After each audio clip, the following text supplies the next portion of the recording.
It should be enough. It should be enough. Like it's just so there is no like fucking it doesn't matter. Who cares?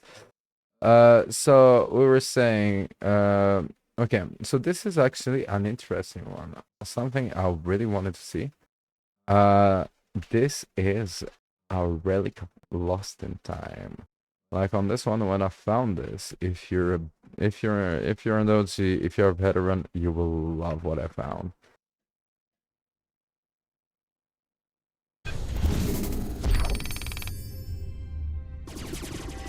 I'm Jeff Kaplan. I'm lead game designer on World of Warcraft.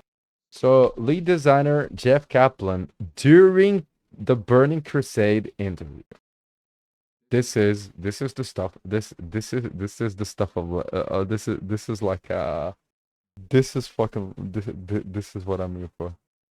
The Burning Crusade, and we're going to tell you a little bit about our new expansion pack coming out this year.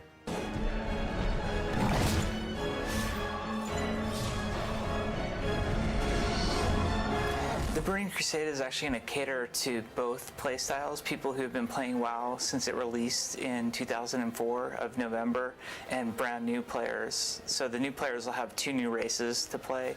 So if they purchase expansion right away, they can play the Blood Elves or the Draenei. And Can you believe that like there wasn't a moment in time in history where like playing Blood Elves and Draenei was new, and it was like never seen before. Life, huh? It hits hard, huh? Yeah, no, fuck. to get right into it. What's exciting about the Blood Elves is they're kind of the first pretty race that the Horde has gotten. A lot of the Horde characters are very monstrous, which turn off a lot of players. A certain demographic only likes to play really attractive looking characters, so the Blood Elves will bring a prettier face to the Horde, and also their starting lands are very beautiful. Most of the Horde starting areas are very harsh and desolate, or kind of gloomy and rainy, and the Blood Elf starting area, Eversong Forest, is this beautiful elven forest, so we think it'll be pretty exciting for people to play. The Draenei are certainly not ugly. A lot of people ask us, are you going to make an ugly race for the Alliance since you're making such a pretty race for the Horde? But the problem we have is we just want to make everything as cool as possible, so we weren't trying to purposely make the Alliance race ugly. In fact, if you look at the female Draenei, she's Can you hear how innocent like people talking about gaming back in the day was? Like developers, everyone. It wasn't this fucking like corporate talk all the time. This is a lead designer talking about his favorite game in an official interview. And it sounds innocent. It sounds like a fucking YouTuber talking about this favorite game. It sounds like me. Like is actually quite beautiful.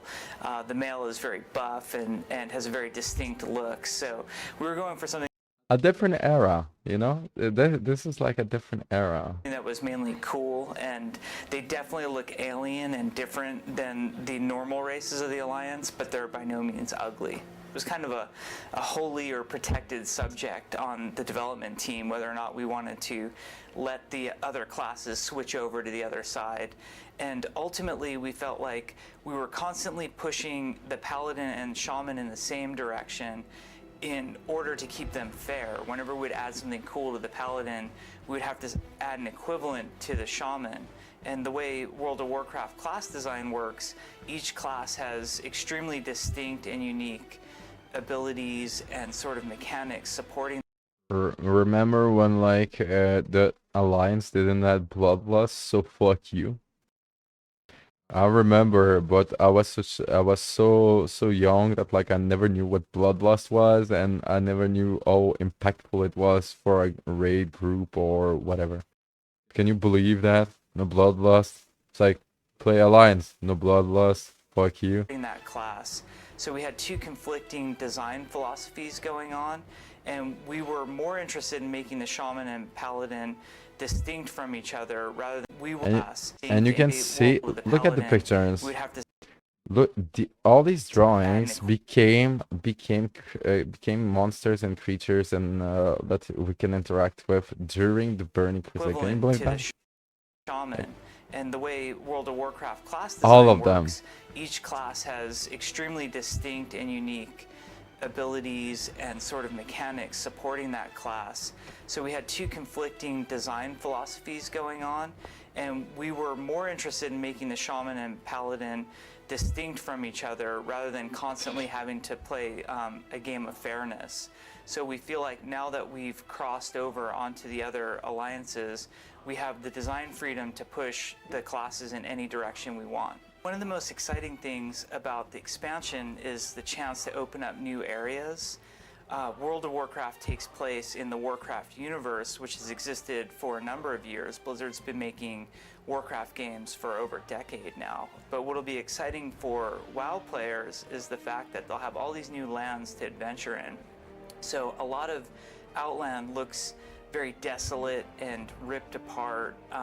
You'll see a lot of pieces of rock floating off into the twisting nether, but we've also had some areas of the new continent that are pristine and beautiful, because we realize players don't like constantly playing in that oppressive feel of a desert environment or a harsh environment. So we really try to mix up the scenery that players get to see.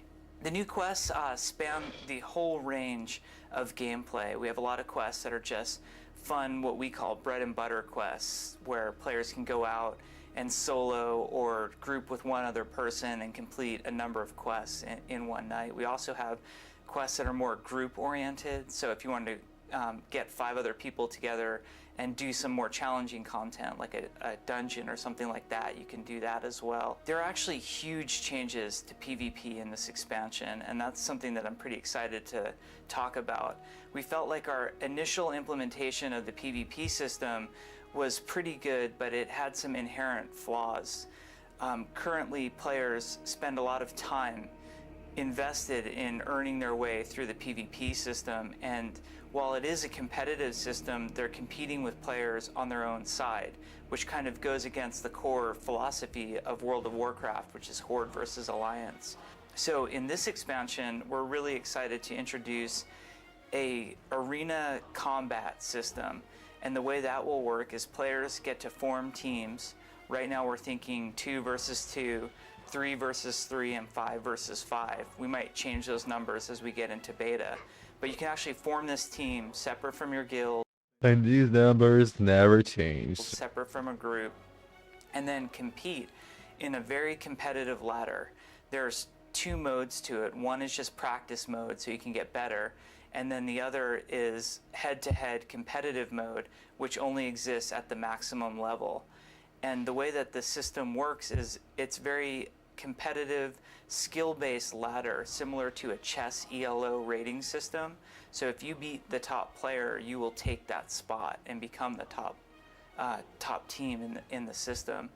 Flying mounts are going to be pretty cool. So the zones we built in Outland are bigger than the zones we have in the existing world. For example, the first zone players get to is Hellfire Peninsula, which is actually larger than Eastern Plaguelands for players who are familiar with the game.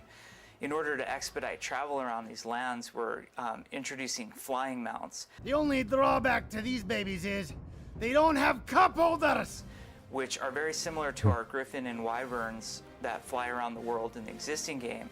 Only players have complete control over these mounts, and they can fly anywhere they want in the game.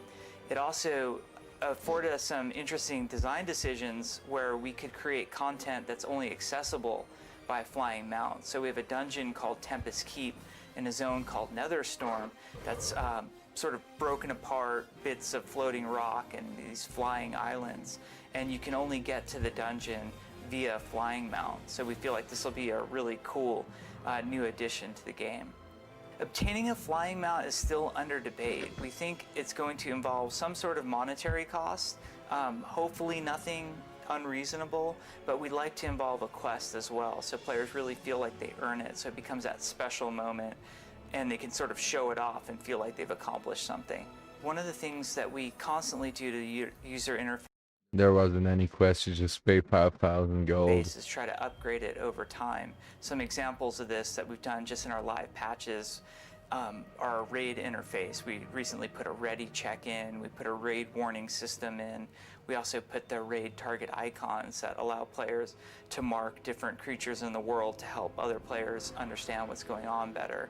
So one of the big things that we're planning for the expansion is a looking for group tool. We feel like the game needs improved looking for group functionality to help players just find each other in our massive game world. So that's a pretty exciting one that's coming down the pipe. I think all the core elements of World of Warcraft are already driving towards community. We recognize that community is what ultimately keeps a lot of players involved and invested in the game. So one thing we made sure of doing when we were building this expansion was focusing heavily on 3 of our brand new cities for the expansion. You've got Silvermoon City for the Blood Elves. Where the fuck goes to Silvermoon City? No one never went and no one never go because too far away and too far away. Exodar for the Draenei. Same with Exodar. And a city for both up in Outland called Shatrath. And we realized that these cities become community hubs, that when Oh, Shatrath, this brings me a lot of beautiful memories. players aren't actively involved in adventuring in the game, they like to go to the city just to socialize, to show off what their characters look like. They dance emote with each other, they chat, they trade, they auction house, they do all those things that are more community oriented. So we spent a lot of time reviewing our city design and trying to come up with a city design that encouraged community interaction, but sort of discouraged some of the unhealthy stuff that was happening in our old cities, which, for example, there was only one bank and auction house, so players would Hearthstone back to the city and get a lot of lag because their video cards couldn't load everything in time. So in Silvermoon, for example, there are 2 main hubs with an auction house, bank, and an inn in each one. So I think that will really help drive some community interaction and expansion. People who don't buy the expansion will still be able to keep playing like they always have. They will not be able to progress past level 60, so they'll still be capped there. But they'll be able to see Blood Elves and Draenei, just not travel to their areas. Also, there are certain things that we refer to as portable items, such as hunter pets that they've tamed in Outland, or items. Players who do not purchase expansion will be able to buy Outland items from the auction house from players who have purchased the expansion. It's now a pretty big production. We shipped the game with about 40 or 50 developers, and now we're up to 100. So we feel like we've learned how to make WoW really well, and we realize we need even more people to do it better. This was an interview. Like, this is wow. This is like really interesting because like Jeff Kaplan is a legend when it comes to World of Warcraft, but also like is someone that is loved within this community. And basically like people actually like well, people actually like fucking just like it was like just this captured moment, this captured era that I really like.